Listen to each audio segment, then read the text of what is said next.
어느 신문 종교란에 설교에 실증난 한 교인이 불평을 전한 편지가 실렸습니다.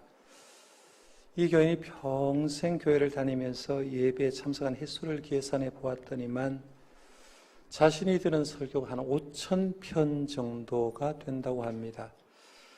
자신이 평생 예수를 믿으면서 교회 다니면서 5,000편 설교를 들었는데 5,000편 설교 가운데 기억나는 설교가 아직도 단 한 편도 없습니다 라고 얘기를 하면서 그 자신의 마음을 종교란에 글을 실었습니다. 이 성도의 글을 읽은 사람들의, 기독교인들의 반응이 이런 반응 저런 반응 나오면서 열띤 논쟁을 했습니다. 과연 설교 시간에, 예배 시간에 설교가 필요한가? 들었던 설교 또 들어야 되는가라는 그런 널찍은 논쟁을 벌어졌는데 어느 한 사람이 보낸 편지가 논쟁의 종지부를 찍게 되었습니다. 그 편지에는 이렇게 글이 써져 있었습니다. 나는 평생 수만 번에 넘는 식사를 했는데 그중 몇 번만을 기억하고 있을 뿐입니다. 그러나 만약 그 식사들을 하지 못했다면 나는 틀림없이 굶어 죽었을 것입니다 라고 했습니다. 하루에 3끼 50년, 60년, 70년, 80년 밥 먹었는데 그렇게 오래 밥 먹은 가운데 여러분 기억나는 식사가 몇 번 정도 됩니까? 아무리 생각해봐도 기억나는 식사가 몇 번 없는데 그 식사를 먹었기 때문에 내가 굶지 않고 지금까지 살아있다라는 그거를 계시하니까 그 계시글을 본 사람들이 아무 소리를 하지 못했다라고 얘기합니다.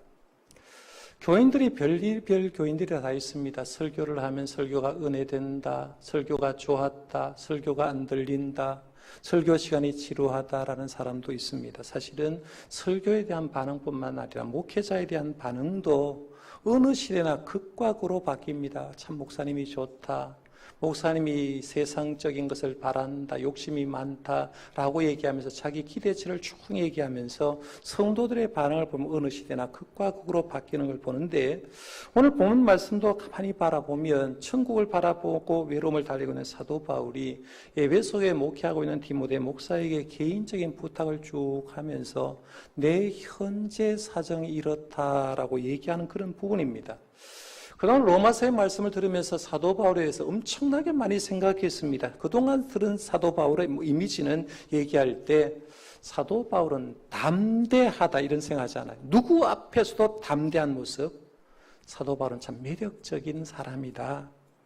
인기가 있는 사람이다. 어디 가나 사람이 들끓어서 인기가 있고 이 사도 바울 생각하면 자신감이 넘치는 것 같고 사도 바울 생각하면 활기차다라는 그런 이미지가 있습니다. 그런데 오늘 본문 말씀을 묵상해 보면 그런 이미지는 없습니다. 마치 어릴 때 아버지의 모습을 보면 참 당당하고 멋있고 모든 것을 할 수 있고 잘생겼고 어릴 때 아버지의 모습을 보면 그렇게 위대해 보였던 아버지가 자기가 나이가 들고 연세든 아버지를 보면 어느 순간에 초라해지게 느껴져. 걷지도 제대로 잘하지 못하고 경제적인 능력도 별로 없고 어느 순간 보니까 부모님이 늙어서 자녀 눈치 실실 보는 그런 부모를 보면서 가슴 아파할 때가 있지 않습니까? 지금 오늘 본문에 나오는 사도 바울의 모습은 외롭구나, 뭔가 좀 외롭구나, 사도 바울이 좀 초라하구나, 사도 바울이 지금 추워하고 있구나, 사도 바울이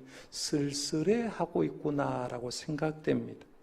사실 사도 바울이 3차 전도를 한 다음에 로마로 죄수의 몸으로 끌려올 때만 해도 진짜 멋진 모습이었습니다. 왜냐하면 오는 가운데 중도 죽을 고비를 여러 번 겪지만 로마로 처음 올 때는 로마에 있는 성도들이 로마에서 50km 떨어진 삼간까지 나오면서 사도 바울이 온다고 환영했거든요. 죄수의 몸으로 끌려오는데도 불구하고 로마에 있는 성도들이 50km 가서 삼간까지 가면서 사도 바울 온다고 환영을 했습니다. 그 위에 사도 바울은 2년 동안 로마의 감옥에 갇혀서 구금 생활하는데 구금 생활하면서 2년 동안 감옥에서 우리가 아는 옥중서신 4권을 씁니다. 에베소서를 쓰고 빌립보서를 쓰고 골로새서를 쓰고 빌레몬서를 써서 각기 교회 안부에 편지를 보냅니다. 2년 동안 감옥 생활을 했지만 나중에 재판을 해보니까 정치적인 문제 때문에 로마에 온 게 아니라 일부 종교적인 문제 때문에 온 줄 알고 주 63년경에 로마 감옥에서 석방이 됩니다. 1차 로마 감옥에서 석방된 다음에 그 다음에 어떻게 했을까? 제가 사도행전에 강의를 할 때 정확하지는 않지만 사도 바울은 1차 석방을 당한 다음에 그 다음에는 자기가 꿈꾸었던 서바나, 스페인을 전도하러 갔을 거랍니다. 스페인에 전도하고 그 다음에 한 게 뭐냐면 자기가 그동안 복음을 전하는 소아시아에 있는 교회들을 돌아다니면서 신방사역을 했을 거다라고 추정을 합니다. 그렇게 해서 신방사역을 하고 있었는데 그러던 중에 주 64년 7월 19일에 로마시에 큰 불이 나기 시작했습니다. 우리나라도 7월 달부터 8월 달 굉장히 덥잖아요. 이 로마도 우리나라와 기온이 같아서 7월 중순부터 8월 중순까지 굉장히 뜨거웠어. 가장 뜨거웠는데 가장 더운 7월 19일 날 불이 난 거예요. 7월 19일 날 불이 나고 게다가 강한 동풍까지 밀려와서 로마 시가 굉장히 복잡하게 있는데 그 시가 불타기 시작합니다. 다음 주에 제가 잠깐 얘기를 할 가능성이 있는데요. 로마시가 굉장히 복잡해서 우리 생각에 그 당시에 로마시의 건물이 몇 층까지 있을까 생각하는데 학자들의 기록에 하면 그 당시에 이미 5층 건물이 로마시에 빼곡하게 있었다는 겁니다. 문제는 소방시설이 잘 되지 않으니까 불이 나니까 목조로 된 5층 건물이 계속해서 불이 타기 시작합니다. 대화재의 결과로 로마의 14개 구역 가운데 10개 구역이 전소가 됐습니다.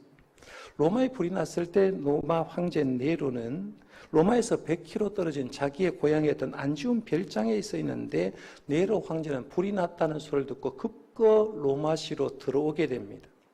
당시 네로는 자기가 황제가 되어서 자기가 갈 궁을 건축하는데 현재 로마에 가면 콜로세움 있지 않습니까? 이 콜로세움 근처에 자기 궁궐을 건축하던 중이었는데 거대한 궁궐을 짓기는 싶은데 문제는 토지가 없는 거예요. 로마시가 굉장히 작은데 토지가 없는 거예요. 근데 문제는 토지가 없는 가운데 불이 나는데 불이 나니까 돈 없는 사람이 이 집은 없고 땅덩어리만 있으니까 싼값으로 로마에 팔기 시작하게 됩니다. 거대한 궁전을 지는데 안 그래도 땅이 필요했는데 불이 나니까 싼값으로 땅을 사들였는데 이 네로 황제가 몇 평을 사들리냐 하면 19만 5,840평을 사들였다는 거예요. 약 20만 평이에요.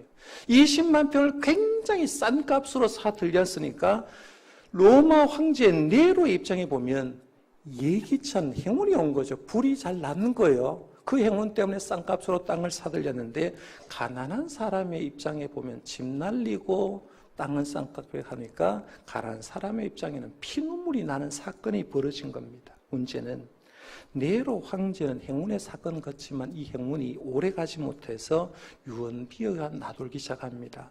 네로가 자기 왕궁 짓는데 토지 확장하려고 토지 확보를 하려고 일부러 불을 질렀다고 얘기하는 겁니다. 아마 땅을 판 사람이나 주변의 사람이 얘기했겠죠. 말이란 게 무섭잖아요.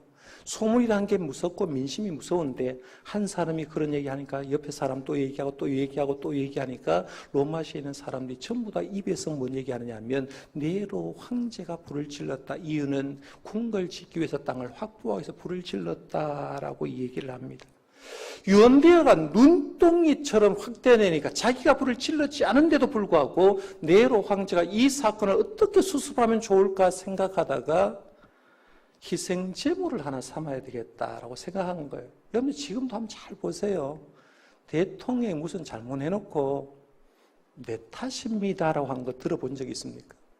정권을 잡은 편에서 혹은 정치인들이 어떤 사건이 발생됐을 때 내 탓으로 이런 문제가 생겼습니다라고 얘기하는 사람 절대로 없습니다. 누군가의 타겟을 딱 선정하는 거예요. 자기 밑에 있는 사람이나 다른 사람을 선정해서 저 사람이 이 일을 저질렀으니까 저 사람에게 책임을 묻겠습니다 하면서 희생양을 한 사람 딱 정해서 그에게 책임을 맡기는데 네로 황제는 누구한테 희생양을 삼았느냐 하면 그 당시에 새롭게 보상하고 있는 기독교인들에게 화살을 돌리고 희생양을 삼기 시작합니다. 당시 기독교는 정부의 황제 숭배 사상을 고의적으로 거부했습니다. 우리는 하나님만 믿습니다. 예수님을 주로 고백합니다라고 얘기했어요.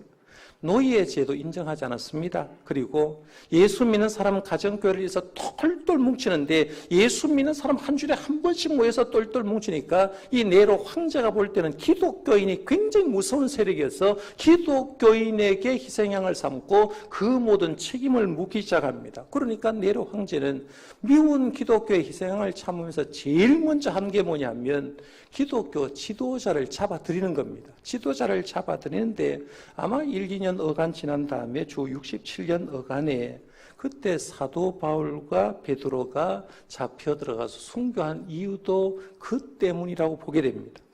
이때 이제 사도 바울이 어디 있었냐 하면 2차 감옥 속에 있다가 풀려나서 소아시아에서 이제 신방하면서 그런 사역을 했습니다. 오늘 말씀에 보면 그 얘기를 하잖아요. 드로아에 있는 겉옷을 가져오라 이렇게 얘기를 하고 있는데 아마 드로아에서 사역하고 있었을 때라고 생각합니다. 소아시아에서 갑자기 네로 황제의 부하들이 와가지고 자기를 체포하니까 뭐 옷을 가져갈 수가 없으니까 입은 옷 그대로 가는 겁니다. 여름 옷 입은 그대로 체포되어서 입은 옷 그대로 바로 로마로 압송됩니다. 드로아에서 로마까지, 이 드로아는 지금 현재로 말하면 터키거든요. 지금은 터키에서 비행기를 타고 로마까지 가면 불과 2시간 한 40분 정도면 비행시간밖에 안 걸립니다. 그러니까 능적 잡아도 3시간이면 갈 수 있는데 문제는 지금 현재가 아니라 2000년 전이니까 이 드로아에서 로마 황제에 있는 네로시에까지 가려고 하면 얼마나 많은 시간이 걸렸냐면 최소한 몇 달의 시간이 걸렸을 거라고 추정하는 겁니다. 그래서 몇 달간 동안 로마에 가서 감옥에 들어가 있는데 그 감옥을 여러분 한번 보시길 바랍니다. 감옥이 로마의 사도 바울이 이제 로마에 갇혔다는 그런 감옥, 지금도 이제 성지순례에 가면 이 감옥에 가볼 수 있는데 디모데후서를 기록한 장소가 아마 이 감옥이었을 거라고 추정합니다. 감옥은 대체로 지하에 있습니다. 지하는 춥습니다. 또 그다음에 돌로 축조되어 있습니다. 우기 때는 냉기가 사람의 뼛속까지 올 정도로 굉장히 힘든 지하 감옥에 있었는데 고로 이 지하 감옥에 있었던 사람들은 젊은 사람도 추위 때문에 겨울이 다가오면 견딜 수가 없으니까 사도 바울도 연세가 많으니까 결국에는 추운 여름 옷을 입고 있으니까 추워서 견딜 수가 없었습니다. 참다 못한 사도 바울이 에베소에 목회하고 있는 디모데에게 편지를 써서 이렇게 얘기합니다. 개인적인 부탁을 하면서 9절에 보면 너는 어서 속히 내게로 와라. 그리고 13절에 보면 내가 올 때 내가 들어와 가보에 집어든 겉옷을 가지고 오고 또 책은 특별히 가죽 종이에 쓴 것을 가져와라 라고 얘기합니다. 쉽게 말해 이런 거예요. 다 추우니까 내 겉옷 좀 가지고 가달라라고 이렇게 얘기하는 겁니다. 이 말씀하고 로마서 16장하고 연관을 한번 시켜보면 이런 겁니다. 로마서 16장 생각할 때 로마에 있는 기독교인 이름을 하나하나 언급했잖아요. 베베 자매부터 시작해서 그 다음에 26명, 총 27명의 사람을 언급했는데 그 외에도 권석들과 가족들이 있었으니까 엄청나게 많은 사람이 있었다고 말씀드렸습니다. 그 중에는 유력한 자들이 있었습니다. 사도 바울을 위해서 목숨을 걸었던 아굴라와 브리스길라 부부도 있었고요. 로마의 황족도 있었고 나름대로 물질적인 풍요로운 사람도 있었습니다. 그런데 그들 중에는 사도 바울이 로마에 지금 2차로 감옥에 갇혀 있는데 요즘 말로 하면 영치금 넣어준 사람이 없어요. 따뜻한 방 한복 한 벌 넣어주는 사람이 없었습니다. 왜 그럴까요? 지금 사도 바울이 로마서를 기록할 때는 그렇게 로마시에 좋은 인물이 많았는데 지금 왜 이럴까? 1차에 감옥에 갇혔을 때는 로마 사람들이 50km 데려와서 사도 바울을 환영했는데 왜 2차로 잡혔을 때는 영치금 넣어주는 사람도 없고 따뜻한 방 한복 한 벌 갖다 주는 사람이 없었을까 생각하면 시기가 그럴 시기가 아니었기 때문에 그렇습니다. 네로 황제가 누구든지 잡히면 그대로 순교를 시켰을 때이기 때문에 로마에 있는 기독교인도 사도 바울을 해주고 싶어도 표현할 수가 없는 거죠. 잡히면 순교를 당하기 때문에 요즘 말하면 조용하게 잠수 타고 있는 겁니다. 이때 사도 바울의 마음은요 얼마나 외로웠을까요? 1차로 왔을 때는 그렇게 많은 성도가 있었고 로마 교회 안에도 그렇게 좋은 유력자들이 있다라고 얘기했는데 그때 또 자기를 찾아오는 사람 없고 살피는 사람 없으니까 그 힘든 마음을 영적인 아들이고 제자인 에베소교회 디모데 목사에게 편지를 써서 내 현재 사정이 이렇다라고 얘기를 하면서 지금 내 옆에는 있는 사람은 이 사람이고 내가 어떤 사람의 사역을 맡겨서 보낸 사람은 이 사람이고 내가 지금 있는데 나를 버리고 나를 괴롭힌 사람은 이런 사람이다라는 그 개인적인 얘기를 합니다. 이 사람을 한 번씩 자세히 한번 좀 생각해 보면 먼저 지금 사도 바울의 곁에는 누가 있느냐 하면 누가가 있다라고 했습니다. 11절 말씀에 보면 누가만 나와 함께 있느니라. 여기서 누가는 누구냐라고 했을 때 사도행전과 누가복음의 저자 누가를 얘기합니다. 그리고 이 사도 바울이 헌신적이었던 사도 바울의 친구라고 볼 수 있고요. 사도 바울이 몸이 아플 때 항상 도왔던 주치 의사가 바로 누가입니다. 그래서 의사 누가가 사도 바울 옆에 있습니다. 왜냐하면 사도 바울이 사역을 맡겨서 보낸 사람을 얘기하는데 10절에 보면 그레스게는 갈라디아로 보냈고 디도는 달마디아로 보냈고 12절에 보면 두기고는 에베소로 보냈다라고 해서 12절에 보면 두기고는 에베소로 보내었나라 했는데 디모데 목사가 사역했던 장소가 에베소 교회거든요. 그러니까 에베소 교회 디모데 후서를 가지고 간 사람이 누구냐 하면 오늘 말씀에 나오는 두기고가 디모데 후서를 들고 디모데에게 갖다 줬다라고 생각합니다. 그 다음에 세 번째 나오는 유형이 뭐냐면 사도 바울을 배신하고 괴롭힌 사람이 나옵니다.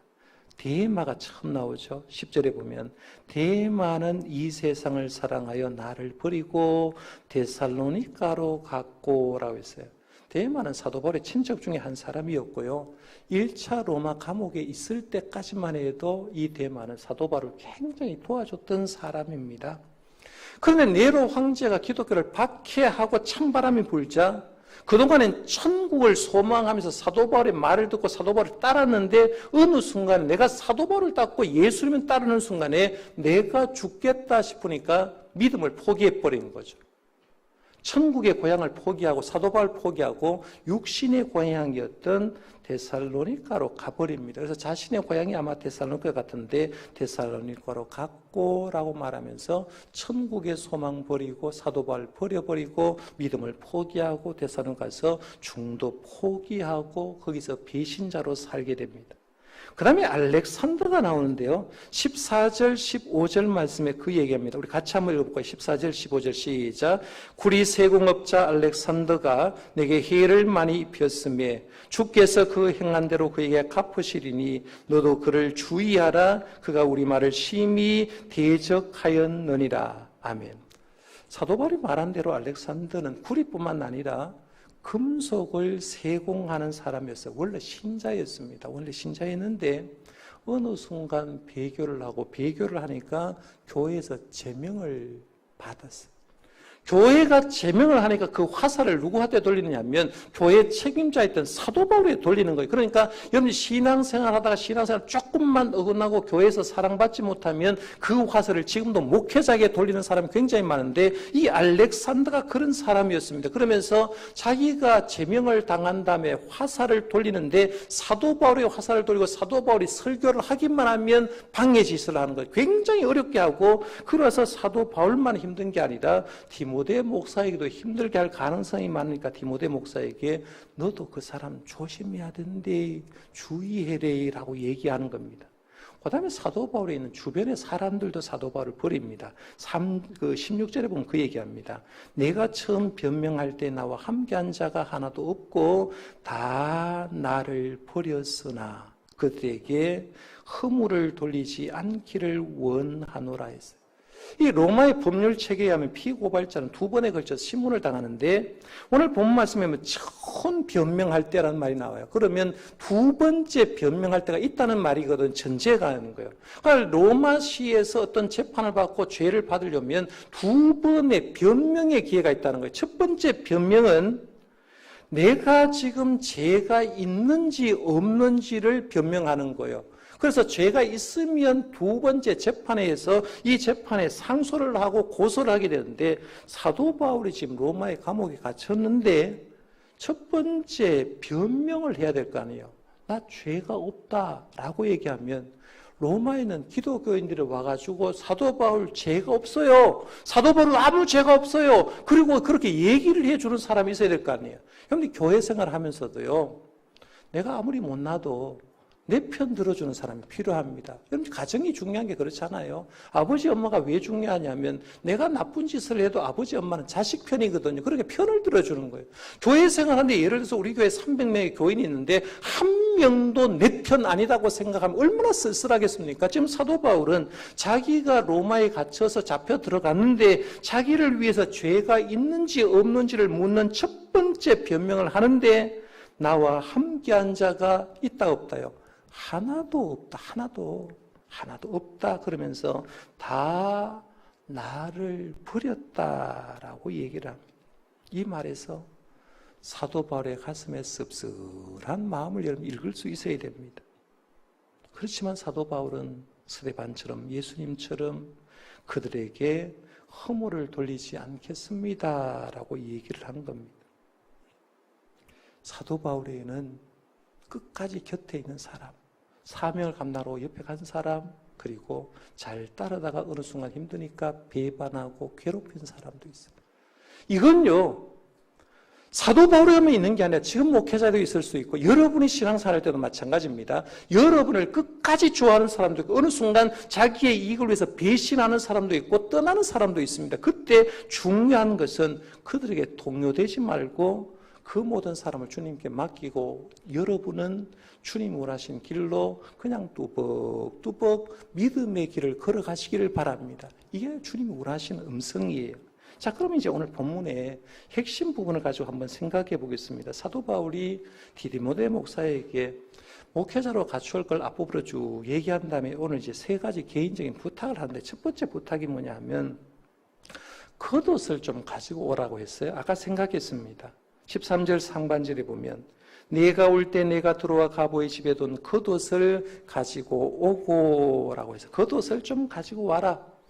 근데 사도 바울이 로마의 감옥에 있으면서 지하의 감옥에 있으면 너무 추우니까 겉옷을 좀 가지고 오라라고 얘기하는데 겉옷을 가지고 오라니까 지금 생각하면 그 겉옷이 민크 코트나 가죽 코트처럼 굉장히 좋은 옷이라고 생각하지 마십시오. 왜냐하면 사도 바울은 일반 서민, 가난한 서민이 입는 겨울에 입는 옷을 얘기합니다. 겨울에 입는 옷도 요즘 말로 하면 그냥 누더기 같은 옷에 중간에 구멍을 하나 뚫어서 그걸 가지고 이제 추위를 이겨라는 그 옷을 얘기를 합니다. 그러니까 추워서 그러니까 겉옷을 나에게 좀 가져와라라고 얘기를 하면서 디모데에게 부탁을 합니다. 그런데 성경에 여러분 겉옷을 보면서요. 인간적인 것을 표면적인만 보면 별 의미가 없는데 제가 여기서 영적인 의미를 한번 생각해 볼게요. 성경의 겉옷은 사회적인 권위를 나타냅니다. 사회적인 권위, 새로운 변화를 나타내고요. 믿음의 표시를 나타내고 권위를 위임할 때 겉옷을 줍니다. 그러나 겉옷은 영적으로 보면 굉장히 중요한 얘기인데요. 제가 성경 속에 나온 옷 얘기를 조금 한번 해보겠습니다. 바울이 오늘 말씀해 보면 13절에 겉옷을 가지고 오라고 했지만 갈라디아서 3장 27절에 보면 그리스도로 옷 입었느니라 했잖아요. 신분 변화를 얘기하거든요. 우리가 세상 사람에서 하나님의 사람, 그리스도의 사람이 되는 걸 사도 바울은 어떻게 표현했냐면 너희들이 그리스도로 옷을 입었다는 거죠. 옷을 입었다는 말은 신분이 바뀌었다는 그 얘기를 하는 거예요. 요나단이 사무엘상 18장 4절에 보면 이런 얘기합니다. 자기가 입었던 겉옷을 벗어 다윗에게 주었고 사울을 이어서 왕이 될 자격은 누가 있어요? 요나단이거든요. 그런데 자기가 입었던 겉옷을 주어서 다윗에게 주었다는 말은 네가 왕감이니까 너에게 왕이 물러가라 그 얘기예요. 그러니까 겉옷을 주는 겁니다. 지금 새벽기도 때 생각하고 있는 열왕기상 2장에 보면 엘리사가 엘리야 선지자가 하늘로 승천할 때 겉옷을 주어 받습니다. 엘리야의 몸에서 떨어진 겉옷을 주어 가지고라고 말하면서 이스라엘의 영적 지도자권을 물려받습니다. 그 얘기를 하는 거예요. 다윗이 사무엘하 24장에 보면 내가 왕을 죽이지 아니하였고 겉옷 자랑만 베었은즉 했죠. 겉옷 자랑만 일부를 베었는데 쉽게 말하면 왕권의 일부 상처를 냈다 그 얘기를 하는 겁니다. 그러니까 당신의 신분에 내가 일부 베어서 상처를 냈을 뿐입니다 라고 했어요. 예수님이 예루살렘 성에 입성할 때 그들이 자기들의 겉옷을 길에 폈다고 했죠. 속옷이 아니라 겉옷을 핀 이유가 뭐냐면 주님 안에서 우리가 신분 전하여서 무릎 꿇고 주님을 모시겠다는 그런 의미로 겉옷을 폈어요. 스데반이 죽음을 당할 때 증인들이 옷을 벗어 사울이라 하는 청년의 발 앞에 두니라고 하면서 항상 무슨 일이 있을 때 새로운 변화나 믿음의 표시를 얘기할 때 건의를 위임할 때 그런 때 겉옷을 가지고 주기도 하고 베기도 하고 깔기도 한다는 겁니다. 그러면 이런 전제를 가만히 한번 생각하면 이런 겁니다. 사도 바울은 지금 뭘 느끼냐 하면 순교가 얼마 남지 않았구나. 앞부분에 잘 읽어보면 나이가 달려갈 길을 다 가며라고 하면서 죽음을 임박하게 느낍니다. 이제 나는 내 사역이 끝났고 이제 복음의 이 세대들에게 복음을 전할 사람의 위임이 필요한데 그 위임을 받을 사람이 누구냐면 영적인 아들 디모데인 거죠. 그러니까 이 디모데를 내가 빨리 보고 영적으로 위임하고 영적인 지도권을 주고 싶어서 이 디모데에게 한 말이 뭐냐면 드로아에 있었던 그 겉옷을 내게로 가져오라 라고 얘기한 거예요. 그러니까 겉옷을 가져오라고 얘기한 건 겉옷만 입기 위한 건 기본이고 그 다음에 그 밑은 속에 있는 뜻은 뭐냐면 내가 죽으면 이 영적인 지도권을 네가 물려받아서 영적인 지도자가 되었으면 좋겠다. 이 메시지를 이 말 속에서 얘기를 하고 있는 겁니다. 하여간 이렇게 겉옷을 가져오라고 부탁합니다.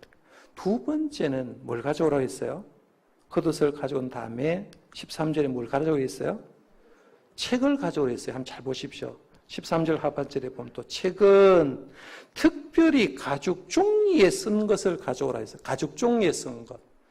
초대교회 당시에는 주로 양피지에 그 가죽 종이 하나 쓰는 게 있고요. 파피루스 일반 종이에 쓰는 것이 있는데 중요한 내용일수록 가죽 종이에 씁니다. 그러니까 양피지에 기록한 건 두루마리식으로 해서 굉장히 비싼 값이었는데 그럼 여기에서 책은 특별히 가죽 종이에 써놓은 걸 좀 가져오라고 해서 이 책이 도대체 뭘까? 학자들은 두 가지 정도 추정합니다. 하나는 구약 성경일 거다라고 추정하는 사람도 있고 또 학자들은 자기가 서신서를 그동안 발송하고 그 중요한 서신서를 대피를 해서 필사해 놓은 것이 있을 거라는 거죠. 그래서 그것을 좀 가져오라라고 얘기합니다. 중요한 건요. 구약 성경이든지 서신서를 대필해 놓은 것이든지 중요한 건 지금 사도 바울은 순교를 임박하면서 뭘 보고 싶었느냐 하면 그 순간에도 말씀 보고 싶어 했다. 그 순간에도 책을 생각하고 그 순간에도 말씀 보고 싶고 그 순간에도 성경을 연구하고 싶었다. 보통 사람 같으면 죽음에 임박했을 때 책 보겠습니까? 제가 추석 연휴에 책 좀 읽으십시오라고 하니까 어떤 분은 시있게 말해서 콧방귀 끼면서 추석 연휴에 놀아야 되지요 라면서 책 안 보는 사람 못 봅니다. 책도요 보는 사람이 봅니다. 1년에 한 번도 책 못 본 사람 교회에서 아무리 얘기를 해도 책 못 봅니다. 그런데 보는 사람은 책이 없으면 책을 안 보면 답답해서 견딜 수 없는 거예요. 사도 바울이 이렇게 책을 가져가는 이유가 뭐겠습니까? 20세기의 지성의 거장에서 명실공히 당의 최고의 영향이 있던 작가인 C.S. 루이스는 이런 말을 했어요. 항상 종말을 생각하고 사는 사람 중에 오늘의 삶을 대충 사는 사람은 없다. 항상 종말을 생각하고 사는 사람 중에 오늘의 삶을 대충 사는 사람은 없다라고 얘기합니다. 보통 사람은요, 대충 삽니다. 천년 만년 살 것 같이 삽니다. 근데 사람이 그렇습니까? 곽경주 권사님 아버님이 돌아가셨잖아요. 주일까지, 월요일까지 우리 교회 다녔던 그 아드님이 면회하고 대화할 정도로 면회를 했는데 월요일 저녁 8시 넘어가서 돌아가신 거예요. 생명은 누구 하나 장담 못합니다. 그렇기 때문에 우리 예수 믿는 사람들은 항상 주님의 종말을 생각하면서 내 생명의 소원을 생각하면서 오늘 하루를 알차게 살아야 되는 그 알차게 산 사람이 누구냐면 사도 바울도 그러했고 C.S. 루이스도 그러면서 하루하루를 굉장히 알차게 보내는데 오늘 본 말씀에 책은 특별히 가죽 종이에 쓴 것을 가져오라는 이 말 속에서 느낀 게 뭐냐면 사도 바울은 순교하는 순간까지도 하루하루를 알차게 보냈다는 거예요. 여러분 예배 한 시간도요. 주일 한 주일도요, 대충 보낼 일이 아닙니다. 지금 우리 주일이 흩어지고 쉽게 말해서 예배를 포기하는 사람이 있고 그냥 집에서 예배를 드리면 된다고 생각하지만 주님 앞에 갈 날을 얼마나 남지 않았다고 생각하면 절대로 그렇게 인생 살지 않습니다. 진짜 주어진 하루, 아깝기 때문에 최선을 다해서 사는 거예요. 저와 여러분들도요, 주어진 시간 알차게 보내시기를 바랍니다. 최선을 다해서 살려고 노력해야 돼요. 그 다음에 세 번째는 마가를 데리고 오라고 했어요. 마가를 데리고 와라. 11절 중간줄도 보면 내가 올 때 마가를 데리고 오라. 그가 나의 일에 유익하니라 했어요. 이 마가 요한은 우리가 많이 들었습니다. 사도 바울이 1차 전도하면서 밤빌리아 버가에서 길이 너무 험하니까 선교여행 좋다고 따라갔는데 가보니까 길이 험해서 중도 포기하고 예루살렘에 왔어요. 2차 전도하면서 같이 가자고 바나바가 얘기하니까 어림없는 소리예요. 주일을 하다가 중도 포기한 그 사람은 왜 데려가냐? 거기서 열렬히 싸우고 팀이 두 가지 갈려지는데 나중에는 사도 바울이 마가 요한하고 화해를 하고 결국에는 사도 바울을 계속해서 사도 바울을 마가 요한이 도와줍니다. 그리고 지금 사도 바울은 늙어서 누가는 자기 옆에 있지만 너무 외로우니까 이 친구 마가 요한을 데리면서 나에게 와서 우정을 좀 마지막 시간에 나눴으면 좋겠으니까 마가 요한도 좀 데리고 왔으면 좋겠다라고 얘기합니다. 이런 개인적인 부탁을 디모데의 목사 아들, 영적인 아들이었던 디모데가 이 말씀을 편지를 받았을 것 아니에요. 편지를 받아서 쭉 해서 다 읽어보는데 읽는 순간 디모데는 눈물이 흘렀을 거예요. 눈물이. 사도 바울의 처지를 생각하면 눈물이 흘렀고 가슴이 굉장히 아팠을 겁니다. 그렇게 멋있어서 보였던 이 사도 바울이 이제 마지막으로 개인적인 부탁을 하는 걸 보면서 춥다, 옷 좀 갖다 달라, 성경 좀 갖다 달라, 마가 요한과 데리고 오라 이 말을 듣고 눈물이 흘리면서 가슴이 아픈 가운데 사도 바울이 오라고 하니까 로마로 빨리 갈 수밖에 없잖아요. 모든 걸 준비한 겁니다. 그래서 드로아에 가서 성경책을 가지고 가는데 문제는 지금처럼 아까 말씀드렸듯이 비행기만 타면 2시간 만에 가는 게 아니라는 거겠죠. 여름에 지금 사도 바울이 잡혀 들어갔는데 이미 계절을 바뀌어서 겨울이 되는데 이 디모데도 역시 준비해서 로마로 가려면 최소한 한 달에서 몇 달여간 지나게 됩니다. 편지를 받고 모든 것을 준비해서 로마까지 갔습니다. 디모데가 감옥에 있었던 사도 바울을 만났을까요? 만나지 못했을까요? 성경은 여기에 대해서 기록하지 않습니다. 그러나 학자들은 모든 것을 준비해서 로마에 갔지만 사도 바울은 이미 순교했을 거다라고 주장합니다. 왜냐하면 네로 황제는 불란 희생양으로 기독교를 잡았기 때문에 불란 희생으로 잡아들인 베드로 사도 바울을 정상적인 재판 못합니다. 그러니까 책임을 물어서 바로 순교를 시켜버린 거죠. 그러니까 사도 바울이 디모데 후서를 기록하고 나서 얼마 있지 않아서 사도 바울은 목배임을 당해서 순교합니다. 지금도 로마 그 교회에 가면 사도 바울이 순교한 곳에 수도원을 만들어 놓고 그 기념품을 그대로 가지고 나왔습니다. 지금 여러분이 보고 계시는 돌 기둥이 바울이 순교했던 돌 기둥입니다. 저 돌 기둥에 뭐 했을까? 돌 기둥에요. 사도들의 목을 거는 겁니다. 사도 바울이 돌 기둥에 목을 이렇게 걸면 사형을 집행하는 사람이 큰 장검이나 그 다음에는 장검 외에도 도끼 같은 거 가지고 목을 내리쳐버리는 거예요. 사도 바울은 칼에 의해서 순교를 당했다고 성경에 얘기를 하고 있기 때문에 칼에서 순교를 당하는데 이 목을 걸고 칼을 내리치니까 목이 떨어져서 퉁퉁퉁 뛴 거예요. 3번 뛰었습니다. 3번 뛴 데마다 샘이 솟아올랐다고 얘기하는데 지금도 성경에 가보면 그 3권짜리에 그냥 사도 바울이 목이 튄 자리에서 동그랗게 표시를 해놓은 곳이 3개가 있습니다. 그래서 사도 바울은 이 돌 기둥에 목이 잘려서 순교를 하게 됩니다. 근데 여러분 잘 보시면 돌 기둥이 한쪽이 조금 마모가 되어 있는 걸 보게 되죠. 그렇죠? 한쪽이 마모가 되어 있습니다. 돌기둥이 원래는 동그랗게 이렇게 만들어놨고 제일 위 부분인데 한쪽이 이렇게 마모가 되어 있잖아요. 왜 그렇게 마모가 되었을까? 당시 네로 황제는 사도 바울만 순교를 시킨 게 아니거든요. 수많은 기독교인을 잡아서 순교를 합니다. 거기에 목을 걸었습니다. 장검이나 도끼로 내리 찍었습니다. 그러니까 이 장검이나 도끼가 내리 찍을 때마다 돌이 깎여서 나가는 거예요. 그 깎여서 나가니까 이 돌기둥의 일부분이 다시 상하게 되고 거기서 마모가 되는 거죠. 이걸 통해서 느끼는 게 그 당시에 네로 황제의 핍박이 얼마나 심했을까라고 생각됩니다. 하여간 디모데가 로마에 도착해서 사도 바울이 순교했다라는 소식을 들을 때 마음이 얼마나 아팠을까요? 사도 바울 드린다고 사도 바울의 채취가 가득한 겉옷을 가슴에 품고 왔어요. 그 먼 길을 몇 달 동안 와가지고 사도 바울이 그 추위에 이기라고 가서 왔는데 이 사도 바울은 이미 순교를 했다고 하는 순간에 디모데는 눈물을 흘리고 또 흘렸을 겁니다.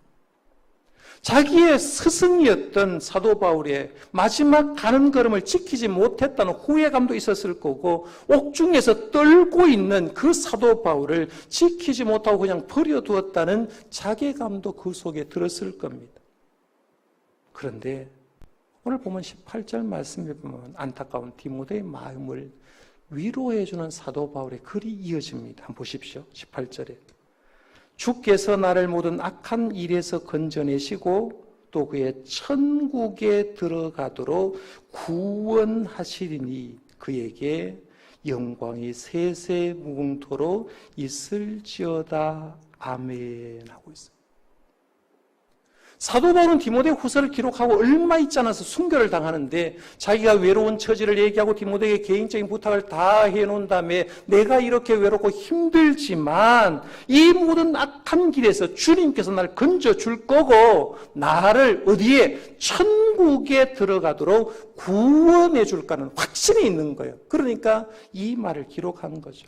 내가 천국에 들어갈 때까지 우리 하나님은 나를 지켜주리라 확신한 거예요. 그래서 저는 오늘 18절 말씀에 천국에 들어가도록 구원하시리니 이 말씀에서 설교 제목을 잡았어요. 우리의 진정한 고향은 어딘가? 천국이라는 거예요. 사도 바울 로마의 옥중에서 진정한 고향을 바라봤어요. 천국을 바라보면서 내가 천국에 들어갈 건데 천국에 들어갈 때까지 하나님은 나를 지켜줄 거다. 그러면서 마지막 순간에 모든 영광 그에게 영광이 세세 무궁토록 있을지어다라고 얘기를 합니다. 추석 연휴가 시작되어서 우리 교인들 가운데도 고향에 간 사람이 많고 아마 오늘이나 내일 이동할 사람이 많고 또 오신 분도 여러분 계실 겁니다. 왜 명절이면 고향에 갑니까? 저는 안동에 추석에 안 갑니다, 이번에요. 왜 안 가냐 하면 아버님, 어머님이 안 계셔서 안 갑니다. 만약에 아버지, 어머니가 살아 계셨다면 저는 갑니다. 어떤 일이 있어도 갑니다.